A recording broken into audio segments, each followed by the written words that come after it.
So, ladies and gentlemen, thank you for joining us tonight for a very special edition of Tech Tuesday Talks. We had, okay, Susan, turn your clock off. Thank you. All righty. We've had our Tuesday Talks where we try to bring to you topics of information in Rotary once a month to try and streamline, not sending you out 10 and 20 emails. And what we found is in setting up the schedule, there just wasn't room to punch out something for hybrid meetings, which is very topical as we've moved from going from Zoom to sort of back to face or somewhere in between. So tonight, Bob Wallace and the Tech Committee has graciously agreed to do a special Tuesday Talks to help provide you with some information and ideas on how you might be able to take hybrid meetings forward with your clubs. So Bob, thank you, and over to you. Thanks, Ron. So yes, Ron we talked about this about a month or 6 weeks ago, and that it was something that many clubs were interested in, which makes complete sense. And so I got together with a couple of people who are going to give us some input later on in the presentation on actual experience and what they're doing in their own clubs. So I'm going to start off talking a little bit about hybrid meetings and things that you might consider, and then we'll go from there. So hopefully everybody can see my screen. Is that everybody can? Yes. Okay, perfect.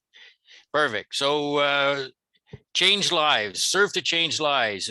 What a theme for this Rotary year, in particular with coming out of COVID, as we hope. The things that we've had to change because of that have been immense. So it's so often the Rotary theme fits so well with our current lives. So click there. Okay, so Rotary hybrid meetings. We're going to talk about hybrid meetings tonight for this session. And if you have any questions, you can fire away or put them in the chat room, and we'll try and answer those questions at some point during the night. So what is a hybrid meeting? And a lot of people have asked that question. What is a hybrid meeting? So I'm going to talk a little bit about what I and the committee think hybrid meetings are. So this picture is our traditional Rotary meeting. If you can remember back almost 2 years ago when we were meeting in person, this was kind of typical of a lunch or a meal meeting where we all gathered together and had our traditional Rotary meeting. A speaker, usually a meal, and some time for business, and certainly some time for friendship, fellowship, and getting together, getting to know each other. So those are the things we're used to doing as Rotarians up until COVID hit.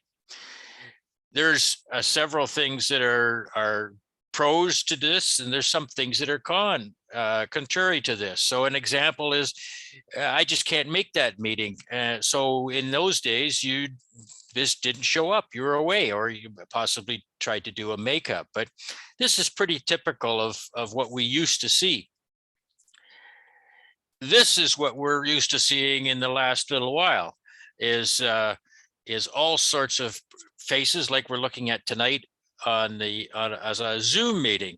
Zoom became the tool that we've heard zoomed out, we've heard zoomed to death, we've heard all of those different things but it was certainly a tool that we could use and got used to continue our Rotary meetings and Rotary work. But we weren't able to share that friendship and fellowship as much as when we were meeting in person. We weren't able to share a meal like we used to do, but I could join from anywhere. So as I said earlier, I'm in the middle of the Eastern Townships in Quebec tonight, sharing this meeting with you. So it has its advantages.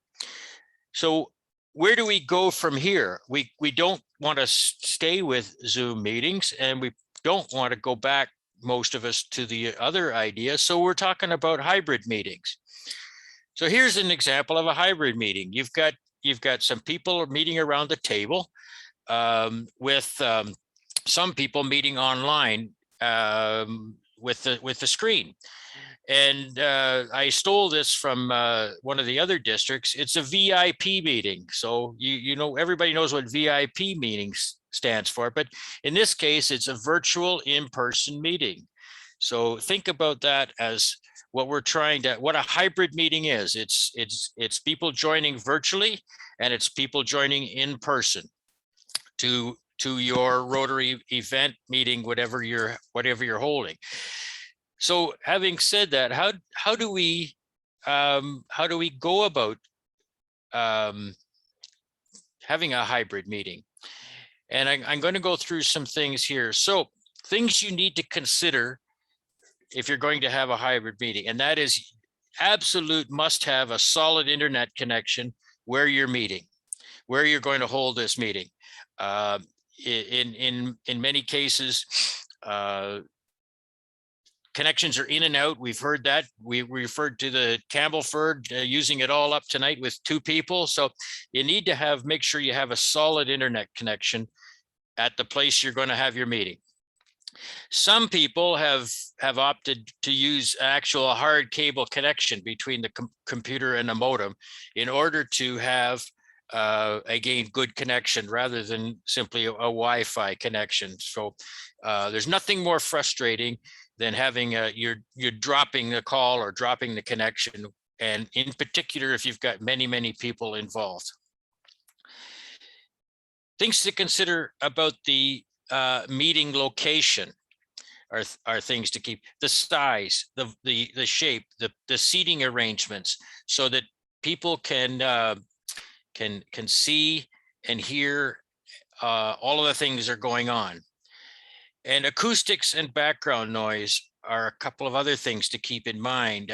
We heard Ron refer to the grandfather clock in the background. We kind of drown out that white noise ourselves, but a Zoom meeting, as we all know, picks up absolutely everything in the background. And one of the examples was that one of the people that are present talking later, a heating and ventilation committee or piece of equipment kicked on in the middle, and it just drowned out everything. So keep in mind the acoustics and the background noise. And when it comes to meeting location, you got to make sure everybody can be seen and be heard, and that the people joining virtually are seen on a big screen, so that they feel part of the meeting. We don't want them to feel left out as a laptop sitting in a corner making some noise. The other thing to look at is things to consider is practice. You're not going to get it right the first time. You're not going to maybe get it right the second or third time, but with practice, you should be able to come up with a good solid meeting, hybrid meeting, or VIP meeting. So those are some things to consider when you're doing the picking a place to have a hybrid meeting. So sometimes restaurants, maybe it would be difficult to, if they don't have a solid internet connection, or there's background noise from other things going on. Sometimes meeting halls are perfect for this, but again, you have to worry about the internet connection. So things to consider. Things you do need, and that is you need at least one laptop computer. The idea here is, as a minimum, you would have that laptop log on to a Zoom meeting and project onto the large screen that I've got here the people that are attending virtually. And whether that be a large monitor TV or an actual projector screen combination, it really doesn't matter. But in most cases, we all have a computer and a projector and a screen that you can project in the meeting room, the participants who are joining virtually. So that's things you must have almost. Speakers. Most of us are sitting in front of a computer or a tablet or a phone possibly tonight, and that would make it difficult for people to actually hear and communicate during an actual meeting. So you might want to have external speakers, and I'll give you an example here shortly of that. The other thing you might consider is another laptop computer. Again, what that laptop would be to possibly, if you had a podium and a head guest or speaker, that would be where that laptop would be. So the person speaking would be into that, and also hooked up to the Zoom meeting and be one of the virtual people, but they would be able to see that. So that's possibly another computer, possibly a third computer, depending on how far you want to go, where you would have a person on that third computer who could organize screen shares, PowerPoint presentations, any videos, anything that the main speaker would have. You could possibly have a third computer doing that. So that leads us to the last thing that I've got written down there is having people who are trained in their roles. So whoever's operating those computers would have to know what their role is to have the PowerPoint presentation queued up, ready to go on that computer. So the minimum is one, but you could do 2 or 3 depending on how fancy and how large you want to go. The speakers are almost a must for a larger room. You're not going to be able to all huddle around a laptop computer and hear and speak that way. So things you need. This is just a picture I grabbed off the internet, and some of the guys are going to talk a little bit later about having an external speaker. It could be a Bluetooth speaker. It could be connected to your to the computer, but having a speaker like this of some sort available in the room to amplify the sound that's coming out of the computer, so that people in the room can hear those that are online from joining on through Zoom virtually. So you'd have to try it out in the room, the size of your room, to decide whether you actually need some sort of speaker, but that would be an option. None of these things are very costly to acquire. You know, a Bluetooth speaker is relatively cheap, and you could have, depending on the size of your room, you could maybe have several of them spread through the room, but certainly consider that depending on the size of your room. Things you possibly might need. And one of the things you possibly might need is a microphone, so that currently I'm speaking into a headset through Zoom, but that certainly would not work in a room where you had a number of people that are contributing to the meeting and also speaking. So you might want to consider having a microphone, again, situated in the room. And I'll show you an example of what one might look like. Again, not terribly expensive, but something that you could consider.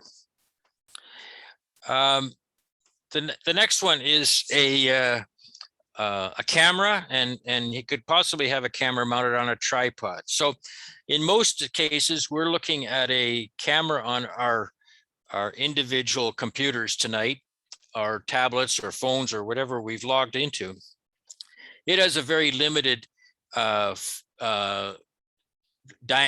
that it actually looks at. It's something like 80 degrees of viewing, and going into a larger room, you might want to have a camera that maybe has 360 degrees, that it rotates depending on who's speaking. Again, something that's available that you might consider depending on what you want to do with your room. And then that would be possibly mounted on a tripod in the room, so that again, what we're concerned about here is making sure that the people that have joined virtually through Zoom have the same experience as those people in the room. So if someone's speaking and the people online cannot see who it is because of the angle of the camera and things like that, they would be missing out on a big chunk of the meeting. So things that you may consider. Okay, now. So here's an example, the young lady writing on the whiteboard there, that's a camera. So is an example of what something might look like that could again be situated somewhere in the room. And all of the people in the virtual world would be able to see who's in the real world in the in-person meeting. The other one is a, that's a microphone that again could be situated and you could see that it picks up from all the directions. And again, microphone as opposed to what I'm using tonight, a headset, so that all of the people online can have the same experience as those people in the room. That's the goal here, is that the virtual experience is the same as the in-person experience. So I'm going to call up, I'm not sure who is joined online, Sean or Matt or Trevor, are you there, that you can add some of your personal experiences in your particular clubs? I'm here, Bob. It's Trevor. Hi, Trev. Hey, long time no talk, Bob. Yeah. I'm still in Quebec, Trevor. Yeah, well, I didn't think you'd make it back quick. Hi, Shelley. Hello. So we're Trevor and Shelley Hegerman. We're past presidents of the Sterling Rotary Club on the east side of District 7070. We were fortunate enough to be the presidents when COVID hit. So Sterling Club pivoted immediately. I think we only missed 1 week and pivoted quickly to Zoom.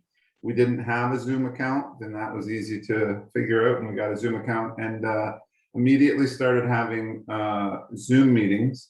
And what we quickly realized is that we had better attendance for Zoom meetings, almost perfect attendance. In fact, I can only think of about 3 members that weren't comfortable with Zoom. So fast forward, and the restrictions lifted the first time, and at that time there was a lot of uneasiness with health. So we went immediately to the hybrid meeting, and our setup is not by any means fancy. I do have a nice Microsoft laptop with a front and rear facing camera. We position the laptop fairly close to the podium. I would say about 6 or 7 feet. And we simply use the microphone on the laptop, and we have had no complaints with the audio for those joining remotely from home. We did get some complaints. We obviously do our happy bucks. So what we found we had to do was we had to ask everybody while doing their happy bucks to simply come up to the laptop and stand and do their happy bucks in close proximity to the laptop, and that solved that issue. Bob talked about a Bluetooth speaker. We have an excellent Bluetooth speaker. Microsoft 10 and better supports connecting to a Bluetooth device. It's quite easy to do. Like, if you're anything like me, just Google it when you don't know how to do it, and you soon learn how to do it. So that allows the people at home to hear, or the people in the meeting to hear the happy bucks of the people at home. And so now, current state, where we are with vaccines and vaccine passports, our attendance has flipped now to majority in person. But what we're very happy with the hybrid meeting, and Bob spoke about this, is we find there's a lot of our professional members that would have missed a meeting altogether because of a commitment that they couldn't. Well, now they're making the hybrid meeting and staying connected as long as they can, or doing it remotely, like Bob is tonight from Quebec. We do have the good internet that Bob, and that is crucial. There was a time when we tried hotspotting off the data on a cell phone, and that can have some connection issues. And finally, for me, Bob, I think, and everybody for that matter, we're sticking with the hybrid meeting because we feel there's a great value to it. Current President Leanne holds great meetings and people want to attend them. Our attendance, when you look at in person and online, is better than it ever was. And the ability to have excellent guest speakers and everybody hear and see them. I left out that we have a large, I'd say it's about a 50-inch or better TV mounted on the wall. We're obviously broadcasting the laptop onto that, and so everybody in the hall, guest speakers in combination with the Bluetooth speaker are just excellent. So that's how Sterling's doing it. Thanks, Trevor and Shelley. Trevor kind of touched on it. I think we have to remember that if we continue with hybrid meetings, the world is still wide open getting speakers to come and join us. It doesn't have to be somebody that can actually attend your meeting. Let's move. Sean, are you available? Are you online? Or Matt? Bob, it's Trevor here again. And just in case you're not looking at your email, I will tell you that Thiva sent regrets. Okay. Okay. So are Sean or Matt available at all? Bob, while you're looking Yeah. for Sean and Matt, I wanted to make one comment that when I've been out at clubs, I've been asked about the idea of, does Rotary have a position on COVID? Should we be allowing people to come to our meetings that are not vaccinated? And I've cautioned Rotary clubs that we've got to remember the 4-way test. And we have to remember diversity, equity, and inclusion, and emphasis on the word inclusion. And this is why hybrid meetings are so important. There's some members that cannot simply come to your club meetings in person because of medical reasons, and we shouldn't be punishing them. We should be working to make sure that we include all our members in all our meetings. And this is why hybrid meetings are so important, so that people that have been vaccinated and are comfortable meeting in person can do so. And we can still include those other members of our club that for various medical reasons can't do so, but are still valued members, still valued Rotarians in our system. So I just throw that out because I do get the question almost every Rotary club I come to, that we have to be mindful of that and respectful of all of our members and all of the reasons why we can be vaccinated and for some of those that can't be. Thanks, Ron, and that's very important. So I'm just looking at the attendance list. There's I don't see Sean and Matt on the list, but both of them are resources for us to call upon, who are doing hybrid meetings within their clubs, and we can get some more information from them. A lot of what I pulled together in the first several slides were information I got from Trevor and Sean and Matt. and they're doing, again, they're doing hybrid meetings, and it's not an expensive proposition where you have to go out and buy all sorts of fancy equipment. It costs a lot of money to acquire in order to do this. Is any, I guess, see if, I don't know whether they'll join on or not, but has anybody got any questions for us? Virginia? Yes, my question is, what clubs are Sean and Matt with? I don't know for sure. Just a minute. I will get that. Somebody else ask a question and I will look that up. It's Leanne here from Sterling. Sorry, I'm having camera troubles tonight. I just wanted to follow up on two little things that Trevor had mentioned. And the one he said about professionals being able to join.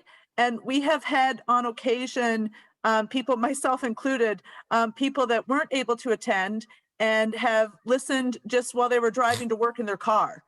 And, you know, it's a great opportunity for them just to listen in. They obviously shouldn't be trying to unmute themselves and speak or anything, but they can at least listen to the meeting and hear what's going on. The only other comment was we had a comment from some of our members who were coming onto Zoom, and that was, we were sharing, I always do a PowerPoint presentation and I would share it on our big screen. And we were trying to have the camera kind of pointed towards the screen. And they asked that we start sharing our screen on our Zoom, and works a lot better. So we do project it onto the screen for the people that are in person. And then we also share it on in our Zoom meeting so people can see it a lot better as well. So those are just my two additions, but it has, Trevor's my tech guy. I always refer to him as that. And he has done a great job getting us set up, and the speaker is fantastic. And he has a nice little setup for us. So it works very well. Thanks, Leanne. So I'm just looking up Matt Everson is with the Rotary Club of East York, is where Matt is, and they're doing hybrid meetings. And Sean Bailey is with the Pickering Rotary Club. Pickering? Yep. Pickering. So Ian Lancaster had a question or a comment. Go ahead, Ian. I did. Kimberly very nicely put in the equipment we have, and it works really well. I zoomed in this morning, and Kimberly, correct me if I'm wrong, but we had 2 or 3 instances where we had a lockout. And myself and one of the other members were talking amongst ourselves while the club system went down. Is there any way to increase broadband strength using Ron's joke in Campbellford?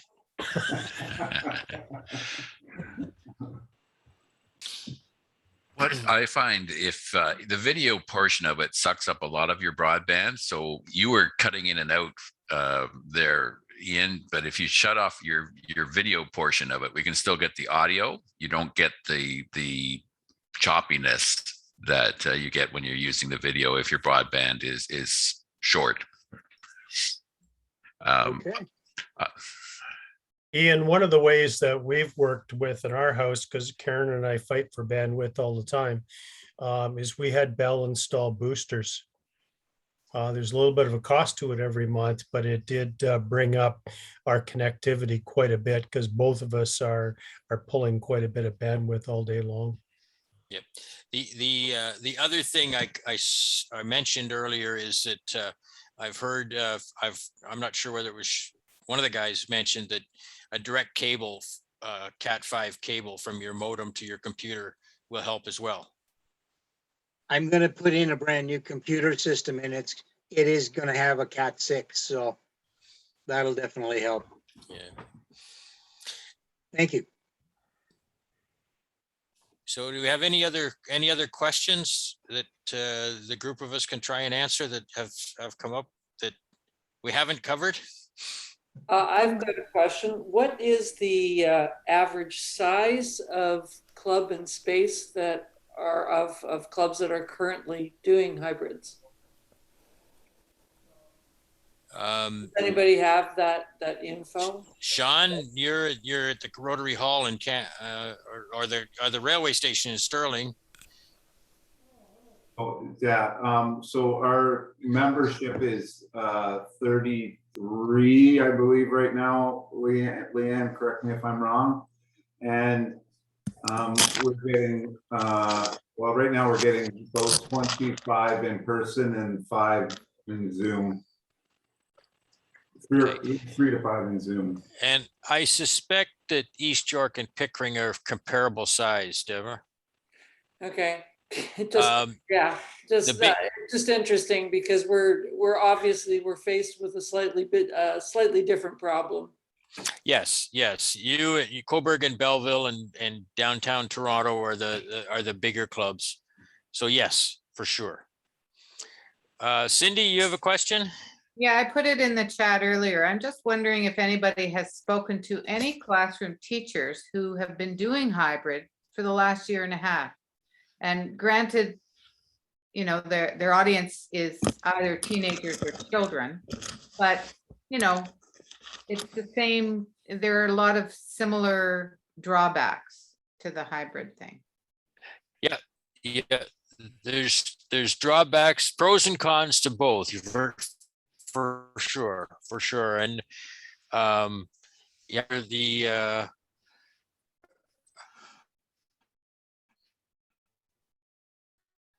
okay, Kim says Campbellford had 12 in person and 2 in the education system. Someone How asked, the hybrids are going. this is Andrew St. Shelley, John. and someone asked in the chat about fees and applicable fees for the club. If it was, I'm thinking, how did you charge virtual versus in-person meeting fees if applicable, to be fair to all? So what we just kind of did it on an honor system all during COVID, while we were presenting via Zoom. It was a simple transfer to our club secretary for happy bucks, for, we just pushed that. We still have things we like to do. So please make sure you're contributing as you can. And that's how we did it. It was just a simple e-transfer. And if they couldn't e-transfer, then our home seemed to be the meeting place for a drop off for cash. Okay. Andrew St. John had a question or a comment. Go ahead, Andrew. Yeah, I was just going to speak to the idea of the teacher's experience in the virtual environment or the hybrid environment. And I think one of the big challenges that we face is trying to bridge the gap between the experience of those who are meeting physically and the experience of those who are meeting virtually. And of course, we can try and use technology to bridge that gap. But I think that the key factor that we need to look at is engagement. And we've highlighted a couple of really fantastic points.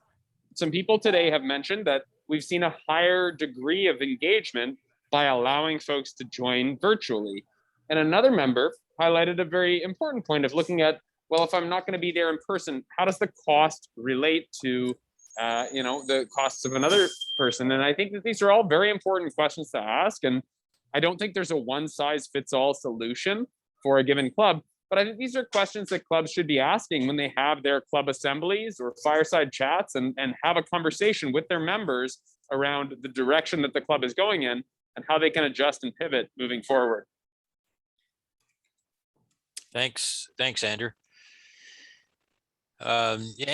Anybody else got questions? I know our club in Port Hope have not done hybrid meetings. We switched from in-person to Zoom and then back to in-person.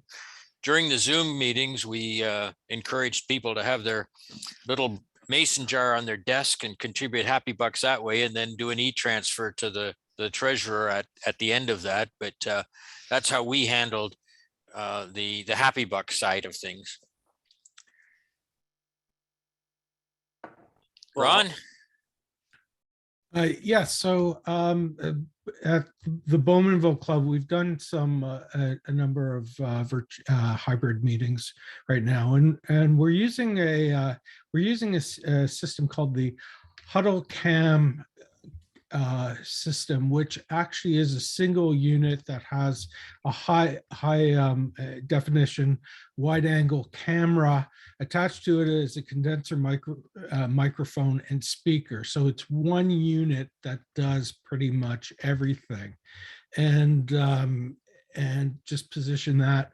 And we have it paired with a podium camera, podium facing camera. And we switch back and forth using a free software program called OBS, which if any of you have kids, they all know what that is and they can help you with it. And that allows us to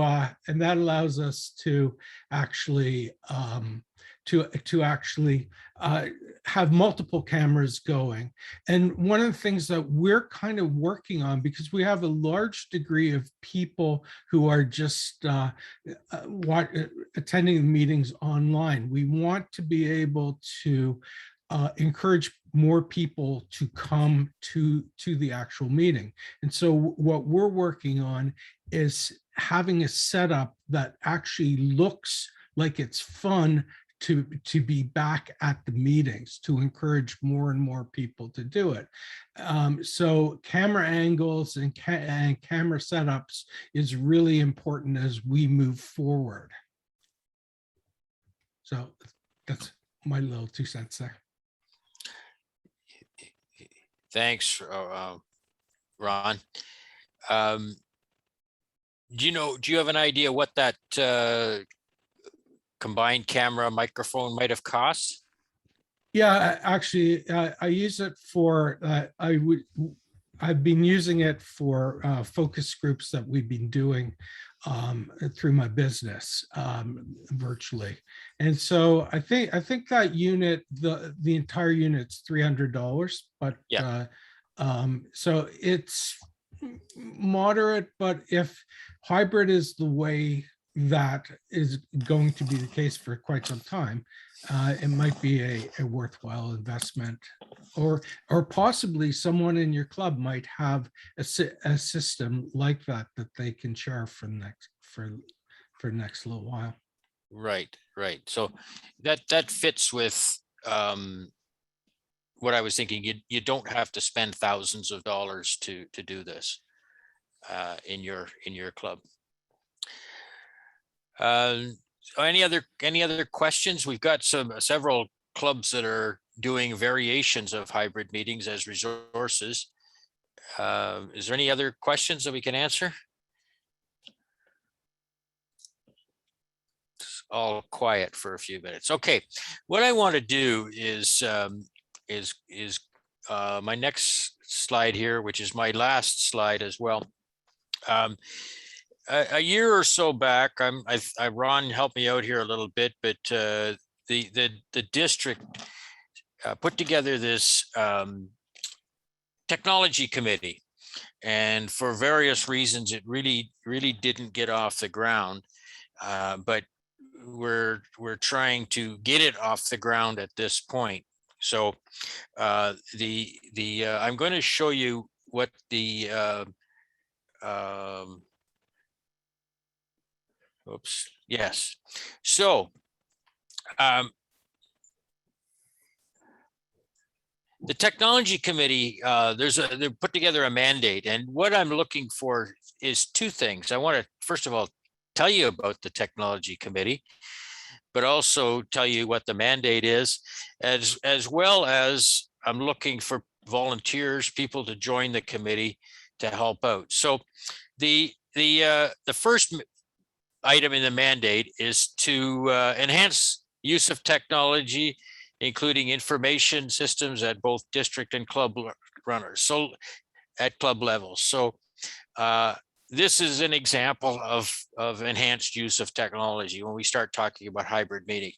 But we really want to be the resource for all of our members in all of our clubs in our districts to be the resource to help out with Club Runner, making the use of that excellent tool that we've got available, but also My Rotary and helping clubs with entering goals and tracking goals, and Rotary Showcase and the Rotary Learning Center and Rotary Ideas, and the wealth of information and things that are available in My Rotary. So that's our role, is to assist clubs in that area. Develop policies and best practices relating and to the increase in particular security considerations, thinking about that for things. And I know some clubs have had issues with recording meetings, and people don't want to be recorded, but we want to have, policies and best practices for that. We want to be the resource for the districts and clubs on technology. Come to the committee to get help. There's nothing more frustrating than, and in particular in COVID time, to get lost in an online help system where they'll get back to you and maybe not quite answer the question you've got. Possibly develop technology to enhance the Rotary experience, and how to contribute to the implementation of the goals within the strategic plan of our district. So that's the mandate that the committee put through, and governance and the district governor team. I don't know whether, Ron, do you want to add anything to that? Well, happy to, Bob. I just wanted to let you know that Andrew St. John already volunteered to be part of your committee. I see that hand up. Thanks, Andrew. and Ron is we touched base earlier, so that's great. Thank you, Andrew. Yeah. No, my experience, folks, is that most Rotarians are like me, and we're like grade school online people. And it's nice to talk about all these great online tools that are out there, but we have to make better use of Club Runner and My Rotary. I mean, My Rotary's got a fabulous learning center that I just think more Rotarians could take advantage of. And every time I go in there, they've done something else to upgrade or organize or make it easier to navigate. The brand center, so that we get correct logos out in our t-shirts and our signs and our hats. There's great templates there to use. There's great ad mats to use. Quite frequently I get questions for, where do I find this? And I know the answer is on My Rotary.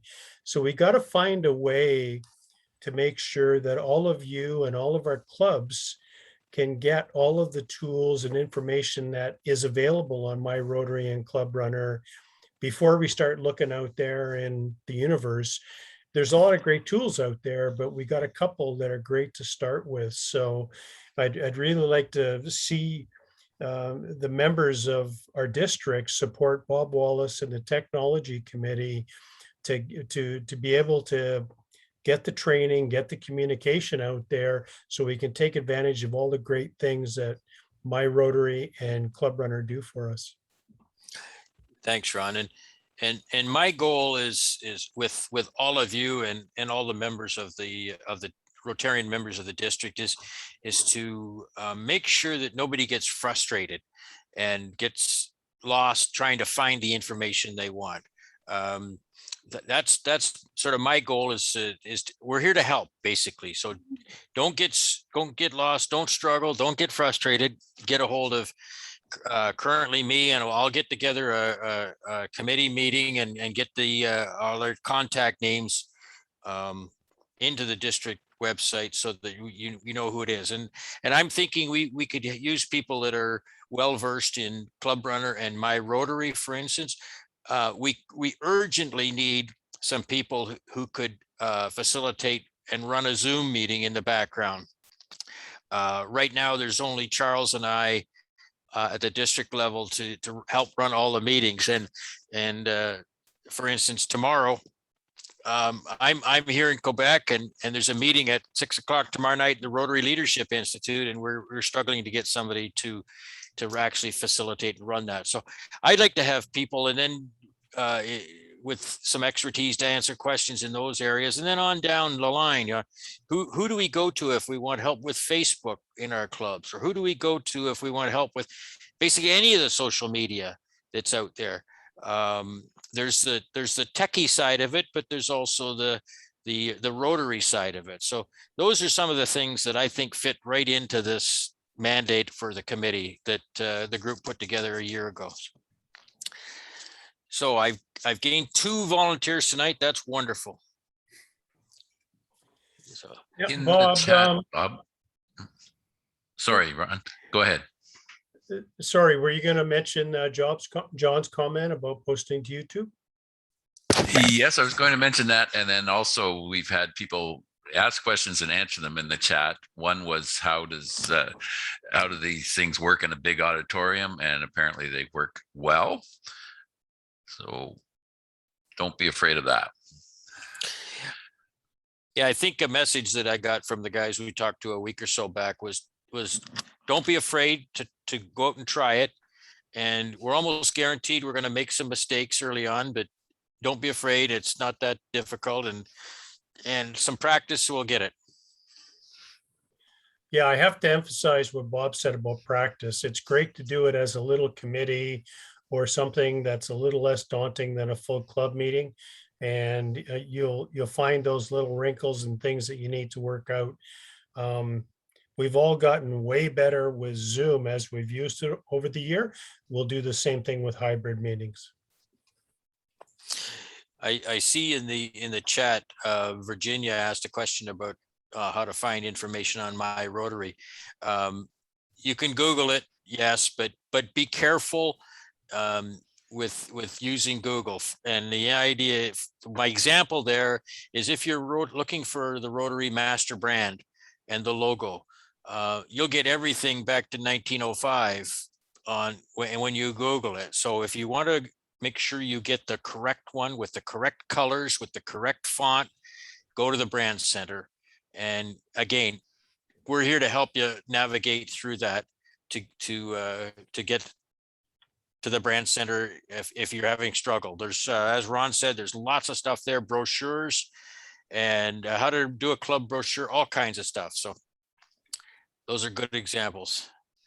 Bob, John Barrett had a question about recording your hybrid meetings. John, did you want to come online? Yes, I'm here. We're just about to start into this hybrid meeting. We've got an individual from a local church who's also a connected member, but his ideas are a little rich, and I'm finding some hesitation from that point of view. These folks that I'm talking to tonight make things sound as if it's not that expensive. But my question is, the Rotary Club of Toronto, they have YouTube postings. I don't know how active they are. And there'd be personnel issues and other issues. I'm just wondering if any of the clubs who are currently using hybrid, are any of them posting to YouTube? Trevor, can you answer that? Yeah, we are not posting to YouTube. Okay. The thing is that I'm not sure what individual clubs are doing, John. I know as a district, we have our own YouTube channel and we're posting things like tonight. And Tuesday Talks, various things are posted on YouTube so that we can go back and see them at some point later on. I think the main issue with YouTube is people consenting to being recorded, and I know that's been a thorny issue in some clubs. I don't know, Ron, have you heard anything back? That's what I had heard. It was some people were raising things that they didn't want to be recorded. We definitely have that. We've seen that challenge in our club, where there's definitely some people that don't feel that they want to be recorded in the meeting. And, the thought with the club is that we wanted to have that resource there for any of our individuals that couldn't make the meeting to be able to still see the guest speaker in the club events. But that's definitely a club by club issue. I find one of the things you have to do is make sure you tell people in advance that the meeting will be recorded and they have the choice of turning the camera off or leaving it on. I've seen other clubs that actually have a disclosure that has to be signed. I think the Toronto Club has one that the guest speaker has to be signed every time they go in. So it just depends on how far you want to take it and how sensitive your members are to being recorded. Yeah, thanks. I see. Ron Collis and Andrew St. John have their hands up. So maybe Ron first. I think you were first up. Sure. Yeah, the Bowmanville Club has been posting our meetings to YouTube on an ongoing basis from almost the start of the pandemic. We haven't had very much or any pushback on it, but one of the things that we've found, it has diminishing returns. The full meetings are not actually being watched by, they may be watched by a handful of people. What is handy, if you have anyone in your club that is good with editing it down to actually editing segments of the meetings, and that's actually a very effective way to really highlight and grow interest in some of the things that have been talked about. Yeah, there's a comment in the chat. We only record the speaker segments, not the whole meeting. So reflects that, Ron. Good. Thanks for that suggestion. Andrew, you had your hand up. Yeah, I mean, Ron is a subject matter expert on OBS, and there's a capacity to stream directly to YouTube, but I think he hit the nail on the head. I mean, we need to look at how we can make things more succinct and more accessible and leverage social media to really translate our message to the masses. And I think that the important thing to do is to ensure that we're making a point to relay our message, not just to Rotarians, but to the broader community, because that's how we can make a bigger impact. Thanks. Danny Danny? Cassidy. Yeah, what we do is we record the whole meeting, and that's to help the scribe. So if the scribe is taking notes, they can go back and look at it later on, and maybe they missed something. So we do that, but we also trim it. So we trim it down to the speaker and we post it to YouTube, only the speaker, and that's what the speaker's okay. We don't post anything to YouTube unless the speaker says that. We had I'll give you an example. We had a speaker who was talking about xenotransplantation, which is transplantation from animals to humans, skin and stuff like that from pigs. And she said to me, do not post this on YouTube. And it wasn't so much that she didn't want to be on YouTube. It's because in her talk, she talks about animals that have to be like they have to experiment on animals, and she said if you post it on YouTube, you'll start getting hate mail.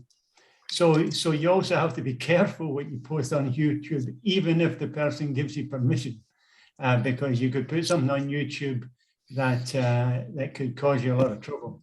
Right? Is YouTube wide open, or can it be restricted as to who sees it? I don't know that. Yeah. Okay, but these are the things that this committee has got to put together some best practices for. Is that it, Danny? Ron, you have another comment? Yep, thanks. Yeah, I have one comment, Bob. The one thing that concerns me a bit about the recording of meetings is that I see clubs doing it instead of doing their weekly bulletins.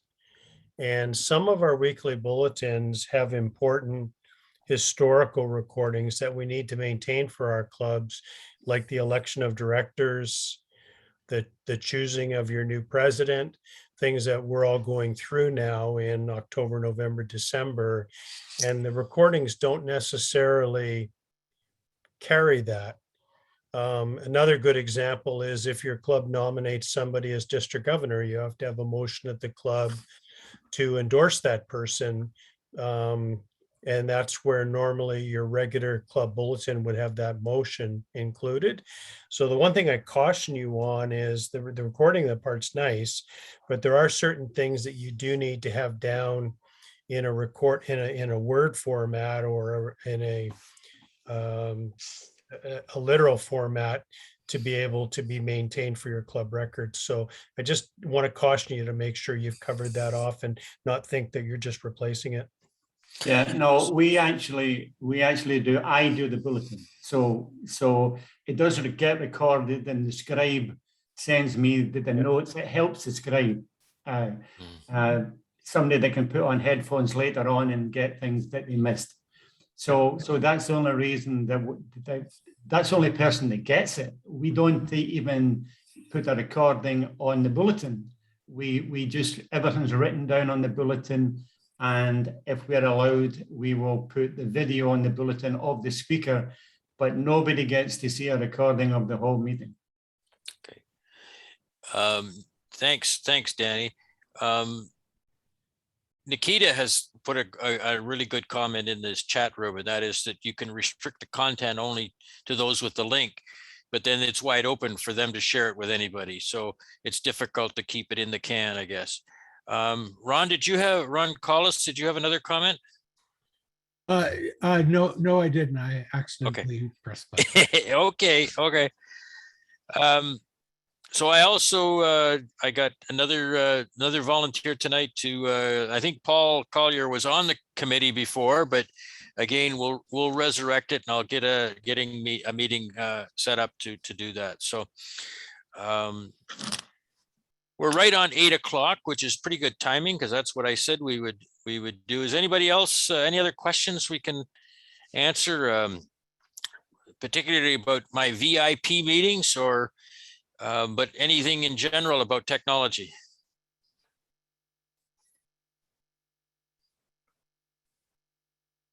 Bob, I think you tired them out. Okay.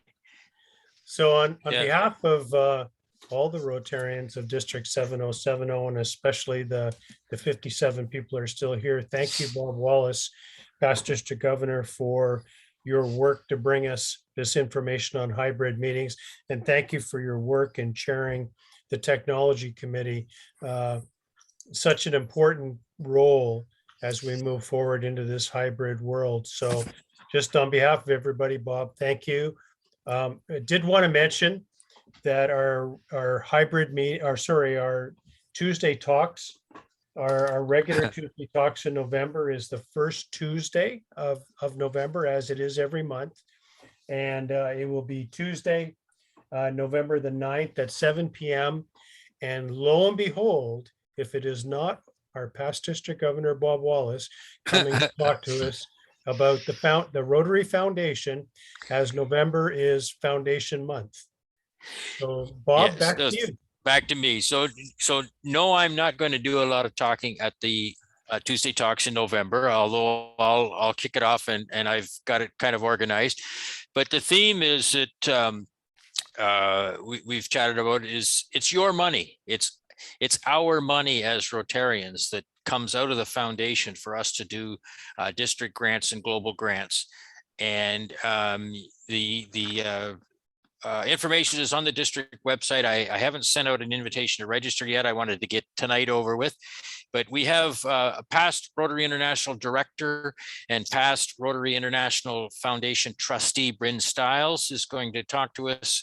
And we also have Dr. Charlotte Hunter, who was recipient of a global grant scholarship. So they're going to tell us about the great things that it's our money to go and get and use for projects. So that's the topic for November.